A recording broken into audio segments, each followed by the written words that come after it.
আসসালামু আলাইকুম রহমতুল্লাহ। গল্প স্টোরে আপনাদের স্বাগতম। কথা না বাড়িয়ে চলুন শুরু করা যাক আজকের ভিডিও।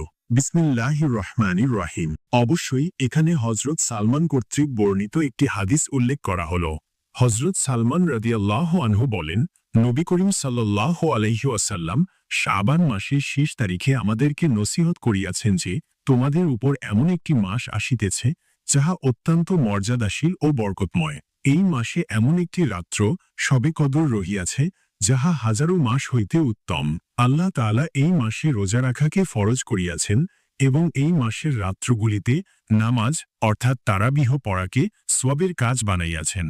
যে ব্যক্তি আল্লাহর নৈকট্য লাভের জন্য এই মাসে কোনো নফল ইবাদত করিল, সে যেন রমজানের বাহিরে একটি ফরজ আদায় করিল। আর যে ব্যক্তি এই মাসে কোনো ফরজ আদায় করিল, সে যেন রমজানের বাহিরে ৭০টি ফরজ আদায় করিল। ইহা ছবরের মাস, আর ছবরের বিনিময়ে আল্লাহ তাআলা জান্নাত রাখিয়াছেন। ইহা মানুষের সহিত সহানুভূতির মাস। এই মাসে মুমিনের রিজিক বাড়াইয়া দেওয়া হয়। যে ব্যক্তি কোনো রোজাদারকে ইফতার করাইবে, ইহা তাহার জন্য গুনাহ মাফি ও জাহান্নাম হইতে মুক্তির কারণ হইবে এবং সে রোজাদারের সমান সওয়াবের ভাগী হইবে। কিন্তু রোজাদার ব্যক্তির সওয়াবের মধ্যে কোনো কম করা হইবে না।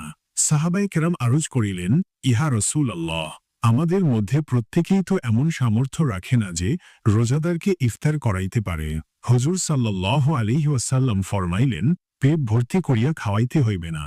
এই সওয়াব তো আল্লাহ তাআলা একটি খেজুর খাওয়াইলে অথবা এক ঢোক পানি পান করাইলে অথবা এক চুমুক দুধ পান করাইলেও দান করিবেন। ইহা এমন একটা মাস যে ইহার প্রথম অংশে আল্লাহর রহমত নাজিল হয়, মধ্যের অংশে গুনাহ মাফ করা হয় এবং শেষ অংশে জাহান্নাম হইতে মুক্তি দেওয়া হয়।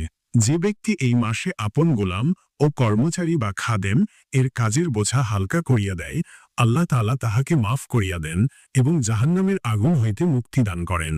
এই মাসে ৪টি কাজ বেশি বেশি করিতে থাকো।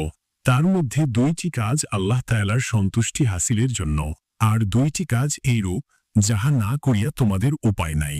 প্রথম ২ কাজ যাহা দ্বারা আল্লাহ তাআলাকে সন্তুষ্ট করিবে, উহা এই যে অধিক পরিমাণে কালেমায়ে তাইয়্যিবা পড়িবে এবং ইস্তিগফার করিবে। আর ২টি কাজ হইল আল্লাহ তাআলার নিকট জান্নাত পাওয়ার জন্য দোয়া করবে এবং জাহান্নাম হইতে মুক্তির জন্য দোয়া করিবে। যে ব্যক্তি কোনো রোজাদারকে পানি পান করাইবে, আল্লাহ তাআলা কিয়ামতের দিন তাহাকে আমার হাউজে কাউসার হইতে এইরূপ পানি পান করাইবেন, যাহার পর জান্নাতে প্রবেশ করা পর্যন্ত আর পিপাসা লাগিবে না। তারগিব ইবনে খুজাইমা, বাইহাকি, ইবনে হিব্বান। ফায়দা: উক্ত হাদিসের কোন কোন বর্ণনাকারী সম্পর্কে মুহাদ্দিসগণ কিছুটা বিরূপ মন্তব্য করিলেও প্রথমত ফজিলত সম্পর্কীয় হাদিসের ব্যাপারে ওইটুকু মন্তব্য সহনীয়। দ্বিতীয়ত, এই হাদিসে বর্ণিত অধিকাংশ বিষয়বস্তু অন্যান্য হাদিস দ্বারা সমর্থিত।